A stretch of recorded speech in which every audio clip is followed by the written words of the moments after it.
এক ব্যক্তির উপর কোরবানি ওয়াজিব ওয়াজিব কোরবানি না করে ফরজ কোরবানি দেয়।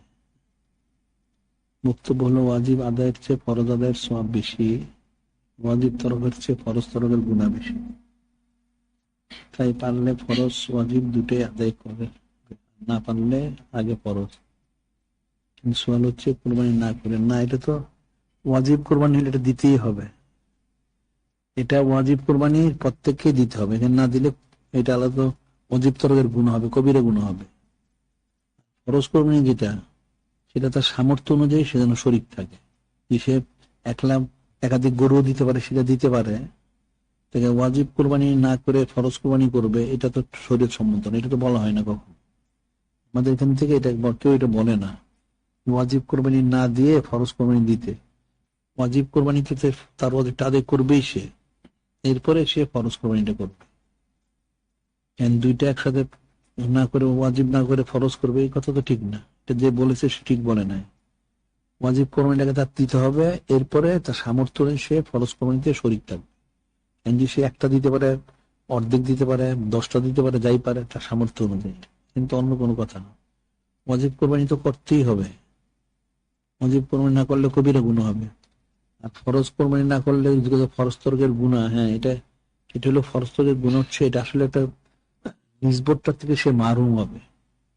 এটা নূরে মুজাসসাম হাবিবুল্লাহ হুজুর পাক সাল্লাল্লাহু আলাইহি ওয়াসাল্লাম একটা নিসবত পাইতে যে হওয়ার কথা ছিল, ওটার থেকে সে মারুম হবে।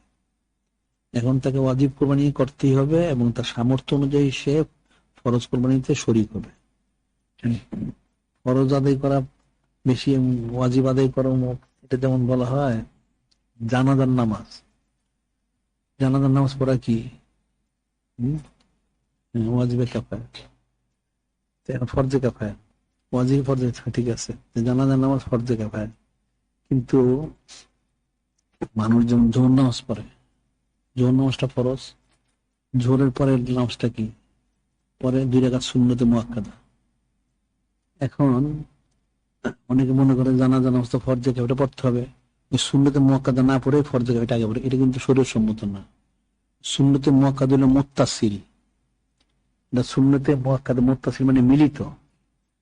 জোহর নামাজ পড়ার পরে সুন্নতে মুআক্কাদা 2 রাকাত পড়ে, অথবা এশার নামাজ পড়ার পরে 2 রাকাত সুন্নতে মুআক্কাদা পড়ার পর এরপরে জানাজা নামাজ পড়ে, এর আগে না। মানে ফরজে কাফায়া হওয়া সত্ত্বেও এটা পরেই করতে হবে।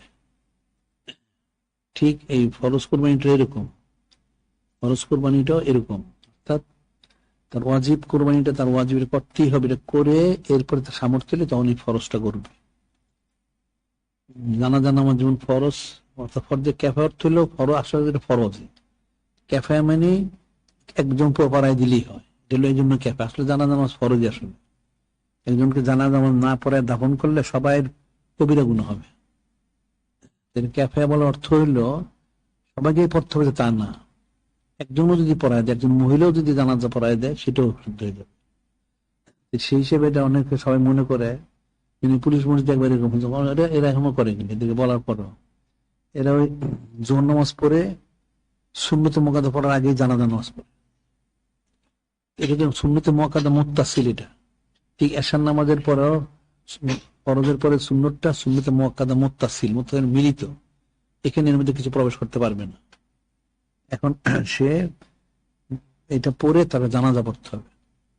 তারপর যেমন এরকম যদি হয়, যেমন কেউ জুমার নামাজ পড়লো, এখন জুমার নামাজ পড়লো বা জোহর নামাজ হইতে পারে, ফরজটা আদায় করলো, জামাত পড়লো, জামাতের পর সে কি করবে? এখন সে আগের যে সুন্নতে মুআক্কাদা যে 4 রাকাত সে পড়ে নাই, এটা দিলে কখন পড়বে?